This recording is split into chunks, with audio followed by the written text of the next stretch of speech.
people born as a male and only a female. There are different kinds of identities also. There are trans men, trans women, which comes under this umbrella, where a person born as a male and want their gender to be changed as a woman, like me, and the person who born as a woman and want to change their gender into a man, so like a female to male trans person, and other gays, lesbians, bisexuals, homosexuals, all those are, which comes under this umbrella. I born as a male. My parents were very happy. Oh, we got a boy baby. And they celebrated. So that is what I born with it.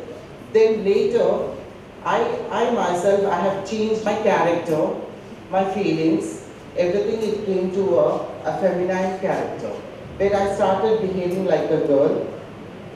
And I started, like I used to play with my sister. I used to be with my mother, not with my father. And my father used to tell me, no, you should be with your father, you should be with your brother, not with your sister. A kind of a restriction for me. No, you should do this. No, you should do this. A kind of, even there's a gender discrimination among the toys.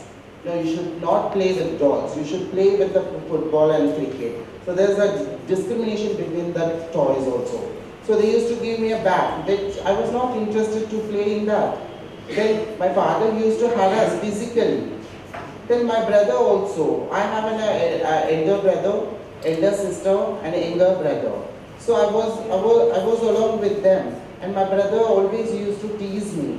He used to tease me, you behave like a girl, you don't come with me. If you come along with us, even my friends will tease me because you have a trans kind of a person as your brother. So my brother used to avoid me. My sister, she used to avoid me. My mother, she used to tell, no, you don't behave. She always used to advise me, telling that you behave properly, you walk you behave masculinely, you walk strong, you be like a gentleman. But that was not my character. I born as a male, but I am born along with the feminine character, and my feelings are very feminine. I was very much interested to my mother's work, and I was very much interested with my sister, which parents didn't understand the real emotional of my feelings. They used to advise, they always used to physical violence. They used to put boundaries surrounding me, saying that you will not come out of this boundary. The boundaries are saying that you are man. You should play only crickets. You should wear only a pant shirts, not others. It was not for me. I was not happy with those things. Then in the school age, when I go for a school, in the school also they used to tease me. Hey, see, there is a nickname for all the transgender people. So they used to call, hey, hombatu, chakka, pocha. They used to tease in the schools. They used to harass. They used to tie some paper tails behind of my pant, and they used to tease. They would write behind the shirt, and they used to mock. They used to bully me in the schools. That is what is the school where I was not happy during my schooling, because they used to tease. The whole environment of my school was so worse that I couldn't tolerate whatever the harassment happening in the school. When I brought to my parents, and my parents were not able to understand what is the problem of my son. Then I brought to my principal and my teacher. Then they also are not able to understand what is the transgender exactly need for, and what is their emotionally, what they feel and what they want. They don't know. There is a lack of information and lack of understanding in that. They used to advise me, and they used to punish me. So that is what the situation happened in the school. Again, the college days. College, people are little mature, they know what is sex, what are the acts of sex, they are very well known. Then again, they started harassing sexually. They used to ask me, what you act like a girl, but what you have, what is there inside your pants? You are a girl, you act like a girl. They used to take me to the toilet. They used to literally have forcefully sex, which is being claimed as a rape. But we to claim ourselves. So this, in a college also, the whole situation of the harassment, it was in high. Then it forced me to discontinue the college. So I discontinued my college and I just went back to home, but my parents were not happy of what I have done. Because of that, my parents, they said, if we leave you free, you will just go out and you will do whatever. So what they did, they locked me for the 6 months. I was in a house arrest for the 6 months. Why? I am not a criminal. I am not a terrorist. What wrong I have done? Why this punishment for me? They used to serve me food in the dark room. Whenever I go for a toilet, my parents used to come behind of me. They used to take me to an imam's hospital. They used to treat me that my son has been gone some mentally disorder, so we have to treat. They used to take me to an imam's hospital and they used to give a current shock to me. It is a cruelty. So my mother, what she did, oh, someone has told that, oh, some female ghost like Mohini, something has been trapped your son. So because of that, your son is behaving like a girl. How foolish. So what my mother did, oh, then I have to take to some astrologer or Jadoo. Then they took me, this fellow, what he did, he tied some thousands of lemons in my body and he said me to literally to bite the lemons, of 100 of the lemons. It's so how? Biting one lemon is so hard and the taste of lemon, it's so sour. 100 lemons to force me to bite. But I was out. And they used to hit me. They used to put in front of fire. It's a kind of a harassment. What happened at last? When I was sleeping in my bed and early morning I'm getting and I'm seeing there will be some thousands of lemons, some threads, some slippers. So all kind of was torture for me. That I couldn't express my feeling over there and people are not trying to understand my feelings. It's literally they are torturing me, they are harassing me, physically, mentally. Then because of this kind of intolerance of kind of harassment, I just left my home. I said enough, I can't because they will, if I am being there in the house, they will kill me. So that is the solution. So there is a concept called mercy killing. Obviously they will do. That will be the final solution. You take a son to a doctor, nothing works. Take to an astrologer, there also nothing is working. Then what is there? Because you have to hold your self-respect of your family and you have to hold of your respect of your father, mother, so-called your cultural system, neighbors. So what you want to do? You should sacrifice one and to hold the other families. So what they will decide? So to kill, to mercy killing. I just left house and I was on the road for nearly 15 days and nobody gave me an opportunity to work. I was literally sleeping on the roads. And nobody has a sympathy or a care because some child is sleeping on the road, some person is on the road. Nobody. Rather, people are coming and talking to me, and When I speak, like, I used to speak very femininely, people used to recognize me that I'm a trans person. They used to they used to talk to me, they used to mock me, they used to tease me. So this kind of happened. But days passed away. I had only 500 rupees with me. It finished in 4 days. Then on the fifth day, I didn't have enough 1 5 in my hand also. So what was the option for me then?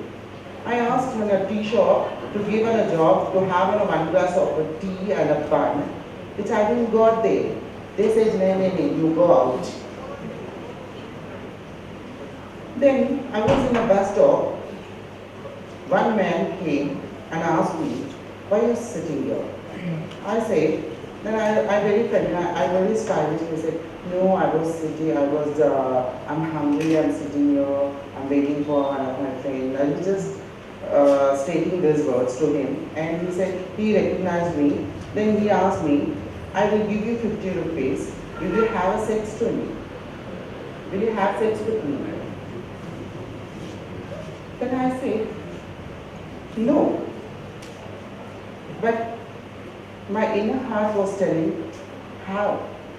Because you will get 50 rupees. You will fulfill your bread and butter. You will have a meal at least. You will have a 10 rupees of a packet of biscuit, at least you can. Because nobody supports abandoned, thrown out. Yes, I had a sex, my first sex experience with that man for the 50 rupees. That was my first experience of doing a sex work. There, my journey started being as a sex worker. I was a sex worker for 3 years. And also because that day and that person, he fulfilled his desire and he satisfied himself, and I don't know what act he was doing with me, because I was unaware of what is sex about it. He just cheated me that day. He spoke to me for the 50, then he gave me 20 rupees. But I was a little bit happy. Someone is helping me 20 rupees. So then I finished my, then I was seeking for another client, and that was continuing doing, because I came to know that doing sex work I can earn. So that way I came to know. Then I started demanding and started continuing doing. Then I met one of my friends who's very similar, trans person, and she spoke to me and she took to the culture, and then they gave me a sari to wear. I was so happy that day, as if I have born again, I reborn. Because the feelings what I had and the people what they are offering, it was matching. When I was happy with that, I wore a sari and I was very happily, I was accepting all those things, and I fully, completely have dressed, and then I asked what next. The whole system of culture where I adopted that time, and I went in a castration and I did my SRS. So SRS is sexual reassignment surgery. So this everything I have done, and finally I went into a full sex workers. I was doing completely. Then I thought that I can't be here. This is not my space, because I have faced all kind of harassment doing a sex work, with the harassment by police, harassment by local goons, harassment by other public. They literally used to harass. I've been raped, which has not been claimed, which is you can't file any FIR in the police station. So those kind of situations. Then I decided to work. I have to work. Then I went to on a mainstream. They thought that I'm a girl. Then they appointed me, and last finally they thought that I'm not a girl, I'm a trans person. Then again they throw out me. Then again I joined for an organization, and that organization recognized me. I worked for 3,000 rupees salary. Then I thought I should not be here. I should go to a mainstream. Then I went to a mainstream. I've been appointed as a program associate. I was doing a research on many papers, and I'm a well website designer, which I didn't had a skill of computer, but I adopted and I started to put my interest on those computer knowledge, and I was a website designer in that organization. Then I decided what is lacking in me. I thought my education is lacking. So I'm very proudly to you guys to invite one of my friends, my guardian, my mother, whatever you can, because she is the one person who supported me. Today I'm here standing because of her, because she motivated me. She supported me the whole journey of my life. Today I'm proudly saying that I'm a student and I'm a director of an organization. Today I'm proudly saying that I'm a human being. Because of her, she inspired me. She motivated me. She encouraged me. She supported me. She used to hold my hands and she just took forward. Akai has supported me, and tomorrow I should support other trans people also to come forward and access the same stage, and also to access the education. I very strongly support for the informal education, because I just come saying that everybody should have the formal education, including a trans person. Until the opportunity is not given for any kind of transgender person, you will never come forward and you will never access the mainstream. So I request all people to accept us what we are. Forget about our attire, forget about our behavior. At last, the constitution of our Indian constitution talks about what? We the people. Not, it doesn't speaks about we the gender, we the women, we the men. It doesn't speaks about that. We the people. Yes, we also are human beings. Accept as what we are. Thank you.